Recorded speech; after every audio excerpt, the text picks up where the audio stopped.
episode 27 of the Stomp the Bus show. And Colton, I just wanted to talk about the biggest quarterback news of the day in the sports world, and that would obviously be Jaden Rashada committing to ASU. I couldn't think of any other announcement from a quarterback, out Yeah, there. I think that's a huge story, but I think the bigger story is the fact that you step right out of the shower and into the studio.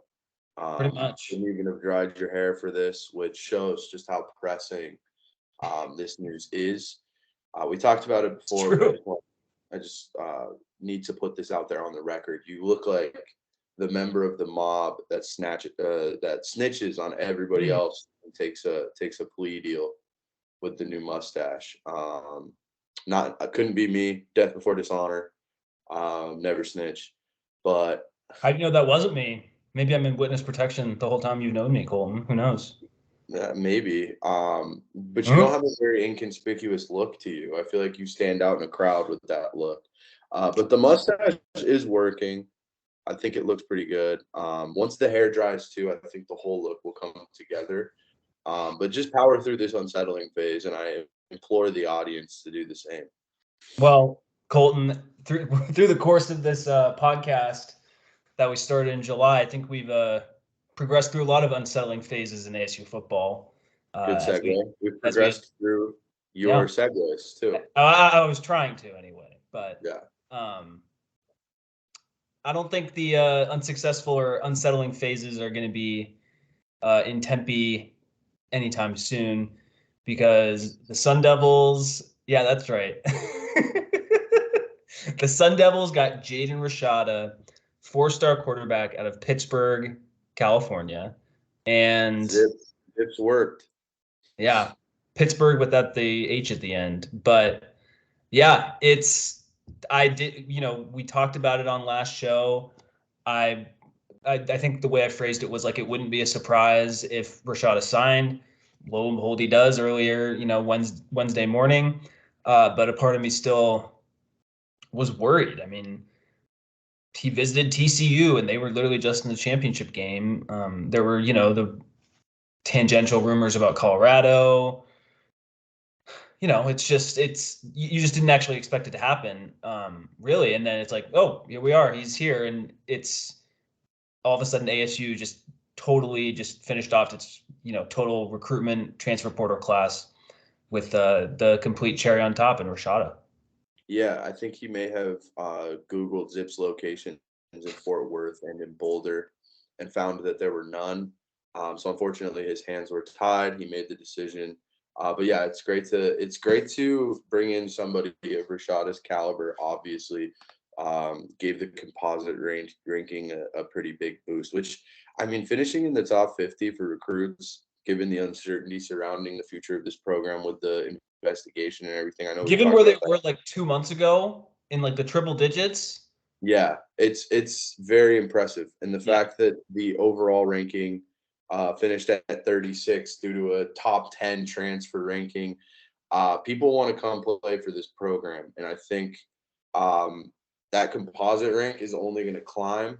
Maybe there may be a drop off once we find out what the sanctions are, Maybe. but in this era of transfer portal, I don't necessarily think that's going to equate to um, down years or anything like that. We've already Well, there may seen. be down years just in the sense that like they get scholarship reductions, so that Right. That artificially makes limits. sense. But But 26 transfers, by far, I believe the most in the country, right? yeah, Well, Colorado had 24, so pretty close. But 26 transfers is two pretty teams in very significant. similar positions. Right. And those are Bad going to be, years we last talked year about having this replaced last a lot of week. people. Those two teams are going to be Yeah. kind of grouped together on this. They're a similar situation. They're rebuilding through the portal, all of those things. So it'll be interesting to watch both of those trajectories. And then obviously just looking through these transfers. I mean, you got the Latter Day Devils down here with Jacob Conover and Tate Romney. And a huge list of guys too. Drew Pine becomes interesting now because I think we just assumed he'd probably come in and start. Well, I I don't didn't know think. if I don't know if Rashad is going to start next year though. Like, But I think I think Pine has a little bit more competition than he did. I Oh, obviously, totally. why am I blanking? Trenton Berget. There we go. Yeah. Obviously, he ended the year looking pretty good and everything, but I think we kind of figured this is going to be Drew Pine's job for the year. It still very well might be, but at the very least, Rashada is going to push him a little bit, and I think that'll lead to the best player winning out, which only means good things for the program. So Yeah. Well, and I saw this mentioned on some of the 24/7 had a live like a recruiting show that I had on during work today, like on YouTube. And one of the things one of the guys mentioned is like Rashada can kind of like there's not like the spotlight on him, like as opposed to if he went to, let's say like the whole all the stuff with Florida happened where the NIL deal doesn't go through and he gets promised 13 million, everything that that happens. But instead of going to ASU, he goes to like South Carolina or Ole Miss or whatever, some school in the SEC where like all like he would be so known immediately. Like everyone would know. Like as big of a deal it is with ASU, it would be different because like all those other fans followed him through the perspective of like, oh, he might be going to Florida. And so, but by going here, like he will be able to go under the radar like a little bit. Like there's not going to be this expectation of like, oh, he needs to start next year. He's the savior. And I do see some of that out there with ASU fans, but I feel like a lot of the reaction is like, this is awesome that we got him. I It's think not even I so. think Yeah. he's less of a savior on the field and feels like more of a savior in regards to recruiting. Yeah, Like totally.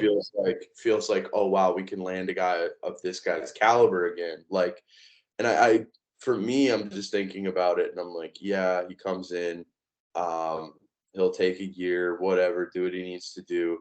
But he kind of took the Kenny Dillingham approach when he announced his commitment, talking about how this is his dream school and all of Yeah. that. And Dillingham stuck with him through all of this stuff. And I think, I Through mean, being at FSU and at Oregon too. right. And I think that history is going to play a role here. I think this is a situation where even if he doesn't win the job this year, even if Dillingham makes a decision that, hey, Pine gives us the best chance to win in the early going, I don't think you're going to see Rashada jump ship. You never know, but I think that this is a guy who sticks it out. I think this could be a foundational program building type of recruit.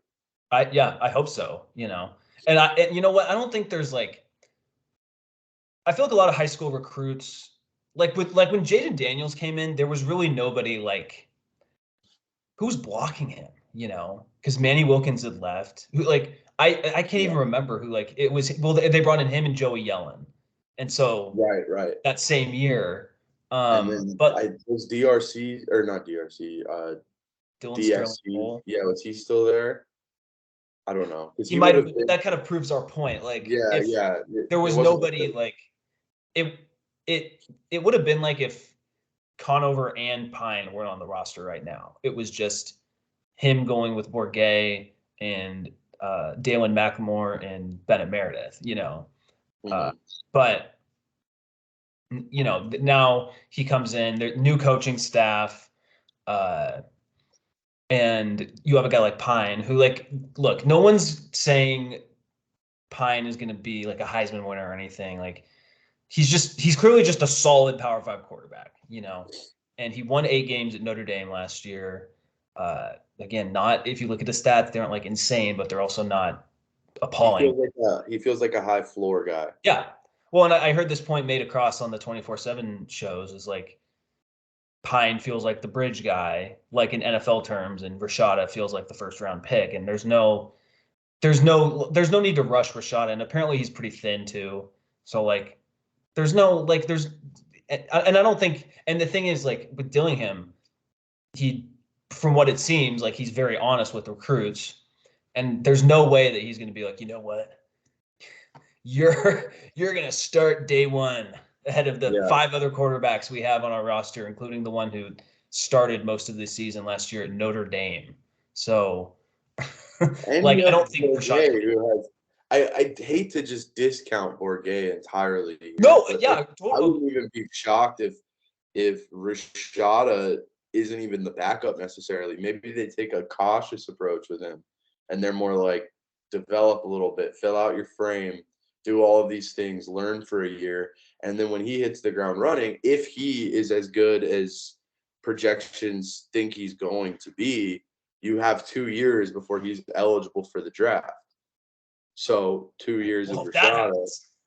yeah, that would be incredible. But 2 That's what years we were of, talking about with Jaden after his freshman year, and hopefully that Jaden and I mean this guy hasn't even played a game yet. Like I'm exactly. saying, yeah, I'm saying in the best case scenario timeline, you sit him for a year, he plays for 2 years, and you get those 2 years before he's off, which I think is a great scenario. At the end of Rashada's tenure, who knows where we're at?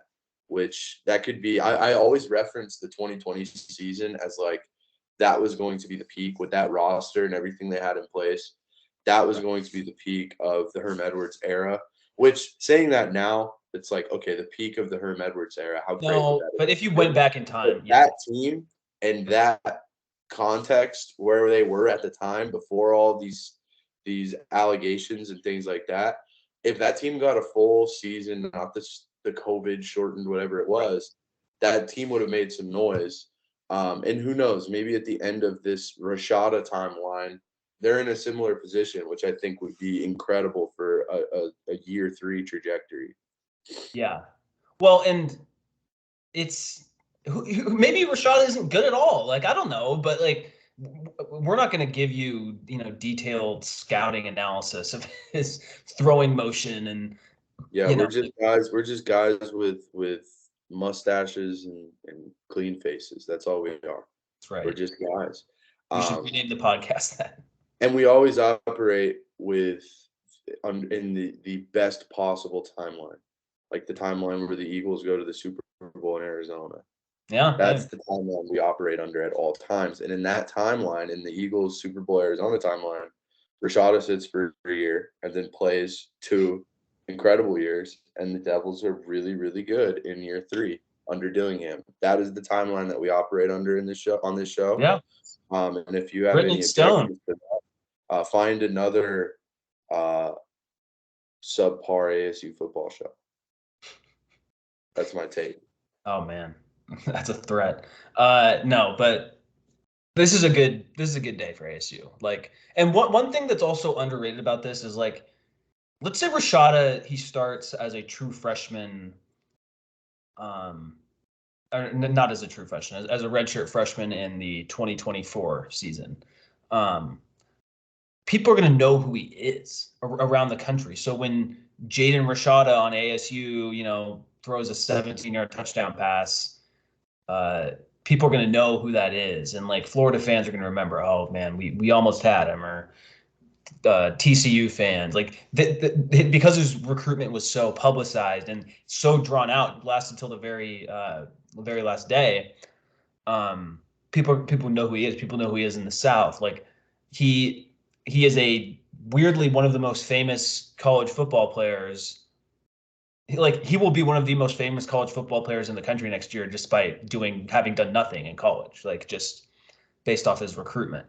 By no fault of his own, he kind of became the face of this NIL era, Yeah, right? Which is extremely prominent. Obviously, the SEC ties you mentioned, the Big 12 ties with TCU. So that's a very prominent space to be in, and I think that when you take this pairing of Dillingham and Rashada, and you look at that from the lens of like high school wide receivers and high school oh my god, athletes dude. and high school offensive players, transfer offensive players, I think you're going to see a lot of prominent, maybe not prominent, but better than we're used to Yes, coming in to play under this pairing yes, or that with this pairing or under this. It depends on the terminology you want to use. But I get your point. Yeah, yeah, come to play with these 2 guys, which I think it's just a feeling of like the opportunities or the possibilities rather are sort of endless given the standing of these 2 guys. totally, totally, and that's a really good point about recruiting butterfly effect from this. Mm-hmm. And it all ties together. It's all like the thing that I kind of hate about college football and in part college sports in general is that like hype matters a lot. Like it doesn't necessarily 100% matter like in terms of wins and losses, but if you're a program that has like hype around them and good vibes and good media attention, whatever, any Good yeah, vibes. exactly. It trickles down and it helps in recruiting, it helps in fan engagement, it helps in all this stuff that helps your program. Whereas like in the NFL, for example, you can be the Tennessee Titans and have like a boring team, but if you like make the playoffs on a regular basis and you're doing well and like the Titans don't have some ravenous fan base or anything, but they're still a successful. I mean, not last year, but generally a successful NFL team. And in in college, you can't do that at a place like ASU. Like you need some hype behind you. Like maybe you can do that in Nebraska or Iowa or somewhere, but at ASU you need glitz and glamour, and Rashada is that. Like people who are casual fans know who he is more likely than they would know whoever brand, name X. He's the sixth best quarterback ranked in the 24/7 class. And I guarantee you, if ASU just got, I'm going to look at the names who are like 5 and 7. I feel like he might be the biggest quarterback recruit since Jaden Daniels. Oh, absolutely.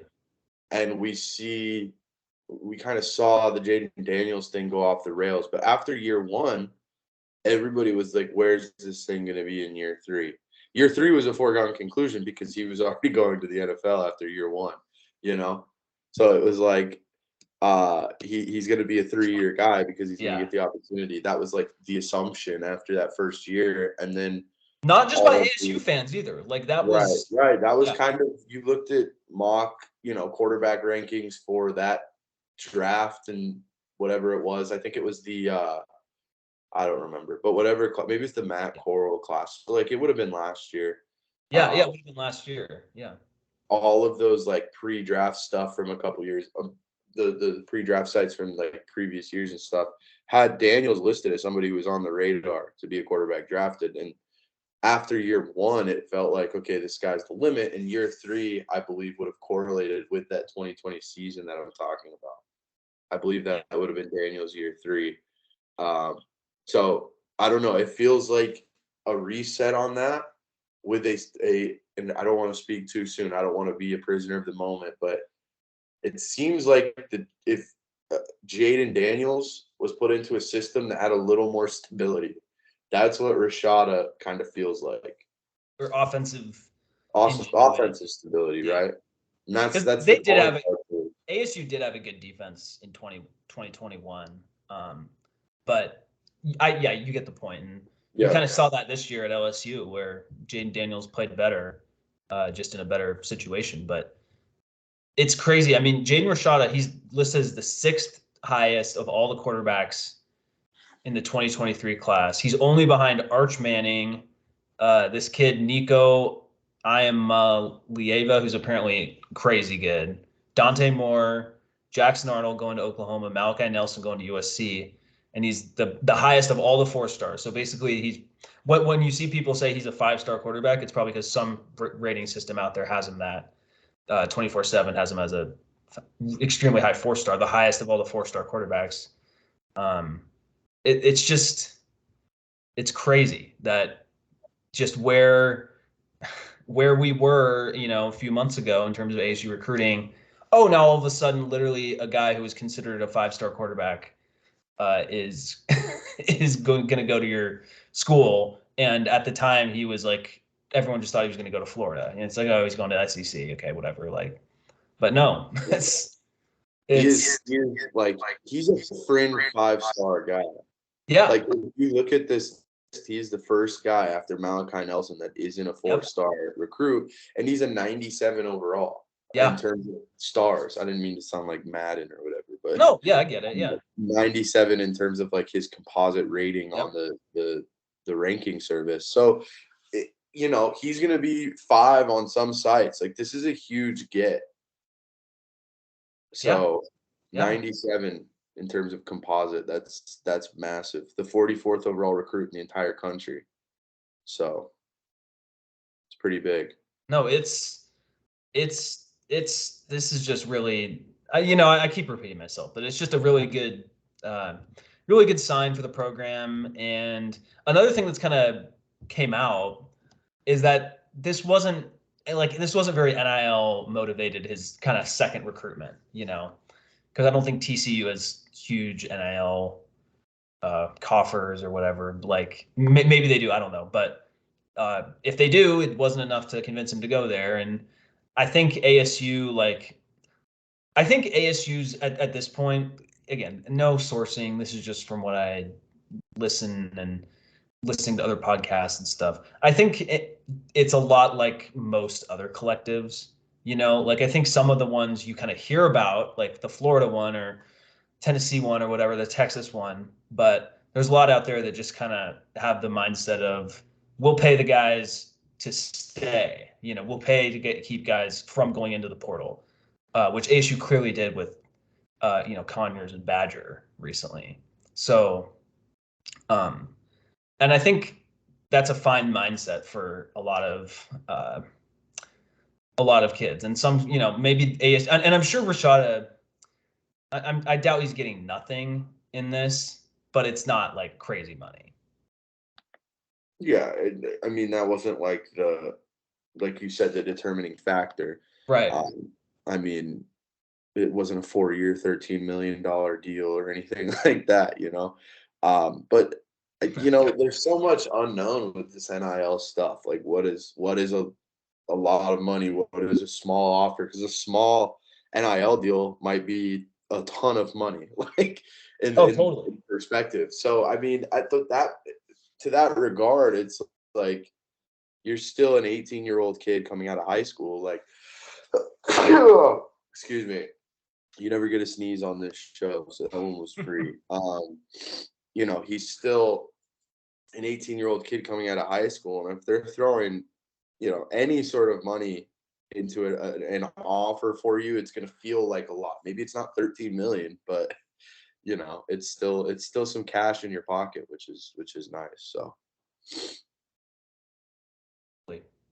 Yeah, totally. And um, it's good that like ASU, like obviously you want to have NIL money to have it, like, but it's good that ASU isn't like over promising NIL money, isn't like leaning on it too hard. Because if you lean on the NIL money too hard, what happens if one of your biggest investors, loses it all in crypto or whatever, like whatever stupid thing these yeah, people use their money in, yeah, but like that could easily happen, or whatever investment goes bad, or any way they could lose their discretionary income. Um, you don't want to be like over reliant on it. But yeah, and the other thing that was interesting, I didn't know that apparently Rashada's brother lives in the Phoenix area. So oh, that is knowing interesting. that, if whatever, if we had known that, I think I would be much more confident in him going here. Yeah, Just I had no because, idea. yeah. So that's a good sign. And who knows? I think there is the fear of like, what do you think of the fear of like, oh, he might just transfer later on? I mean, if there's any truth behind, and it just after the Jaden Daniels thing where he was like here to stay and then transferred a month later, I think taking players at their word is a little more dicey. Oh, of It course. just felt a lot, and I don't know if this is kind of like Dillingham rubbing off on him a little bit. But his statement about coming here, like it's his dream school, his dad played here, all of that stuff, it checks out to me. I hope there's truth to that. I hope he has a plan with Dillingham where it's like even if you're not playing after your first year, this is gonna be your program in year 2. Hmm. We want to Yeah. take it slow. We want to figure this out so that when you're in a put in a position to succeed, it's like the sky's the limit, And hopefully that plan was laid out for him, and he's fully in the loop on what's going on, and he won't necessarily feel the need to transfer. his brother went here, or his father went here. His brother lives in Phoenix. It seems like a pretty natural fit. And given the history of Dillingham and quarterbacks, I don't. Where is there a better place to go for him? Well, You know what I'm saying? Like at I this mean given Lincoln time. Riley, but No, but I I'm get saying like, I mean USC just brought in a 5-star. right, Like, right. is he gonna go get a? Is he gonna go win the job at USC? I mean, No, I either know, way, but sometimes, I mean, there's always the fear of just yeah. Especially in this era, yeah. I completely agree with you. In this era, I it know, has to be not in the back specifically of with your John. mind. Yeah, it has to be in the back of your mind. Like, Oh yeah, hopefully, it's not like year one, he didn't like it and he leaves. Hopefully, this is something where it's like him and Dillingham are on the same page, and this is a best case scenario, a 3-year, I guess, best case scenario for him, a 3-year process where in year 1 and 2 of him as the starter, he is a world beater. right. So that's hopefully how it turns out. But yeah, I just went down on his scouting report. He's projected to be a first round pick by Chris Singletary, who did his All scouting right, report on February 24th. Do you want to hear his comparison? sure. His pro comparison is Jared Goff. I mean that's a Yeah. good yeah, that's a good And comparison. I mean, I think everybody thinks like Jared Goff, the guy the Rams traded so that they could win a Super Bowl, the guy who's on the lines. Jared Goff had a pretty good year last year. He was the first overall pick. Yeah, I exactly. mean, he's another Pac-12 guy. If we He get a played in the Jared Super Bowl. Goff type trajectory out of Jaden Rashada, this was a slam dunk. Yeah, oh, totally, absolutely. That's a pretty good That's comp. yeah. No, if you're a college football fan and you think, oh, if Jared Goff, he sucks, like you're Yeah, not a serious football fan. Like you don't actually like, and not that like we're geniuses or anything, but that would be a fantastic. Like if Jaden Rashada goes on to be the number one pick in the NFL draft in 3 or 4 years, and again we are way out of our skis on this, but we we're just taking the Jared Goff thing and running with it. exactly yeah. Yeah. So that would be great. Uh, yeah, If he ends up as a number, well, I guess, I mean, Jared Goff is the last guy to go number one without like any team success at the quarterback position, right? number one.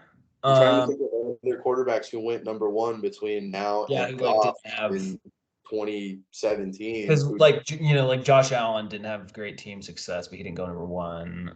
Same with Mahomes. Um, I mean, so I mean maybe Justin Herbert. Trubisky, but That, that is what it yeah, but he is. didn't But go he number went one. He number went two. three. Yeah. I mean, we don't even have to be number one, but like a top 3 guy. Like I think Goff was the last guy to go that high. Trubisky, but I'm pretty sure UNC was pretty competitive that year. I mean, yeah, it's but Either way, we're splitting yeah. hairs. That's what we do. But yeah, I mean, if we get a Jared Goff trajectory at Jaden Rashada, I think Oh this my is God. Yeah. that's a program transforming sort of tenure. That means ASU will be good. They may not be like go 11-1 and win the Pac-12 good. Like who knows how it'll play out, but they'll at least be like 9-3 type of team where it's like they're good, which I would, Yeah. which is what ASU needs to. That needs to be their goal right now is just get to being good. But anyway, yeah, I think just to kind of wrap it up, there's not really much else we're talking about on this episode. ASU did add a few more recruits recently. Um, This is the Rashada extravaganza. This show is yeah, for him. exactly. This will be Who did here. they add? Oh, well, they added a Kavion Thunderbird out of Chicago. Great name, linebacker. Mhm. And That is a then great linebacker name too. that's just a great, yeah, really for like Thunderbird. Awesome. Yeah. Uh, and then they got this guy, Kyron Borda, out of New Orleans. Apparently, when they signed him, it was like the 29th, it says. He was the second highest rated uncommitted defensive lineman left. So That's a big. guy that was up there. Let's see who he was recruited by. But yeah, I mean, Is this his is just last name Bordeaux? no, it's just Borda. Oh, that's It's a bummer. no, there's no, it's not, no, not Bordeaux. Thought it was Bordeaux. Yeah, I mean, he was recruited by Arkansas, Colorado, Florida State. So other schools, other high profile schools wanted him. So that's good. Yeah, I mean, like I said, just getting Rashada is a fantastic way to end this. And it's funny. Dillingham, you hear him talking about wanting to get like 45K at the spring break game or 40K, which sounds like a lot for ASU football. Yeah. And I'm just going to, but getting a guy like Rashada, that is a huge, like, just in terms of the hype. And maybe it won't get that many people, but I'm just excited heading into spring and seeing how it's all going to play out. When is that spring game?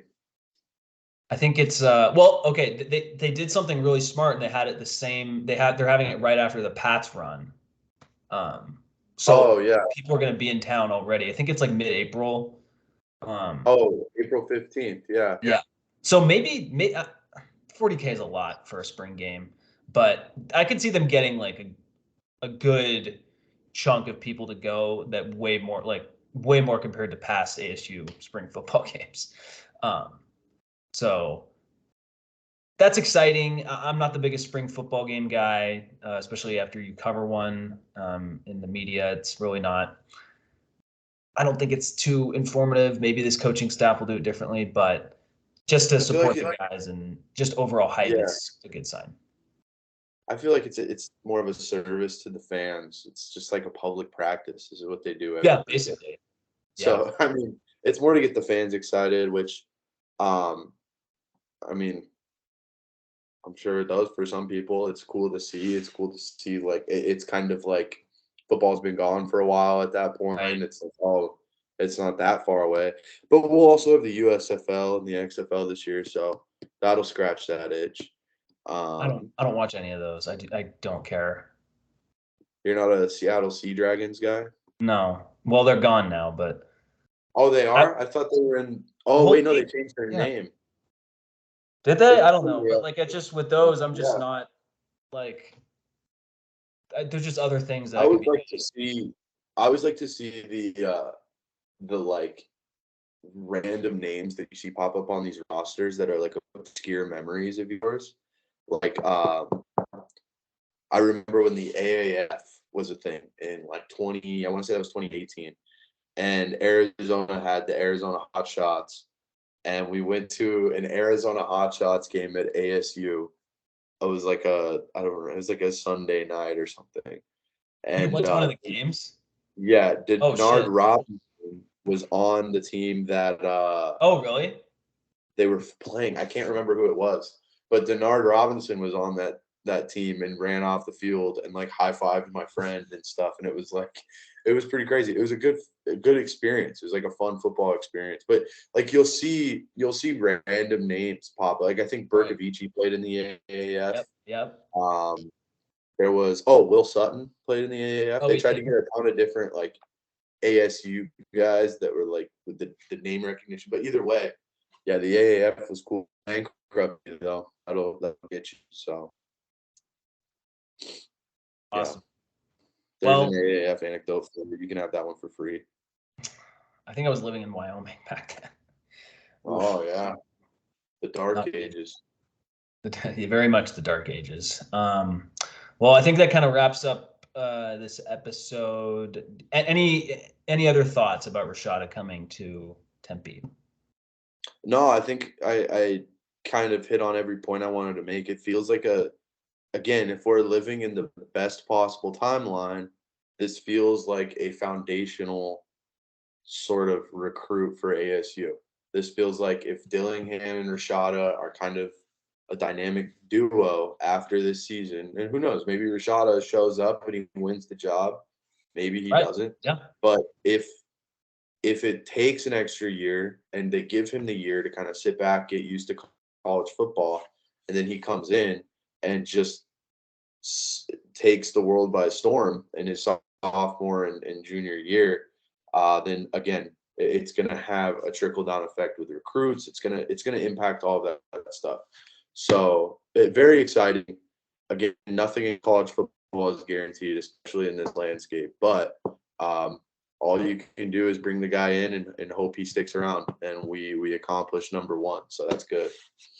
There you go. Yeah, totally. And for me, it's just when I think about the Jaden Rashada coming here, and even that we were in the ballpark of getting him, a few weeks ago.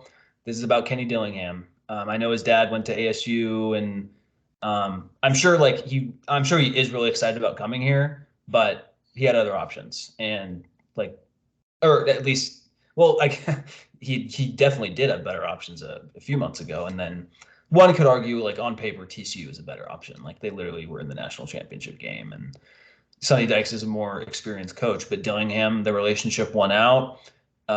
Family ties. What is this, a TCU podcast? I mean, they're just in the national championship game. What do you want?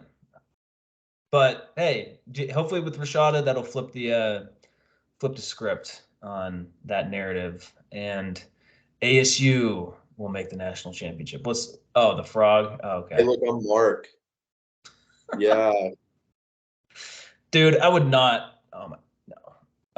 I would not live in Texas, and if I did, I wouldn't live in Dallas. Don't let your GCU girls find out you're going with a new Christian university. Yeah. I'm sure all of our listeners will get that reference, all of our litany. Anyway. I love publicly telling inside jokes. Yeah. In the wise words of Michael Scott, I love inside jokes. I'd love to be a part of one someday. Anyway, he delivered it a little better than I did, but I'll take your word for it, Mark. Yeah. Anyway, completely off topic, but let's hope that Jaden Rashada does well, and even if he doesn't, even if he's just another college quarterback, let's hope that this commitment signals recruiting juice in the future. So with that, we're going to head out, and Colton, our number one TCU fan, can no, that's you. Don't put that on me. You're the one talking them up. Anyway, it's the end of the episode. Thanks for listening, and go Devils.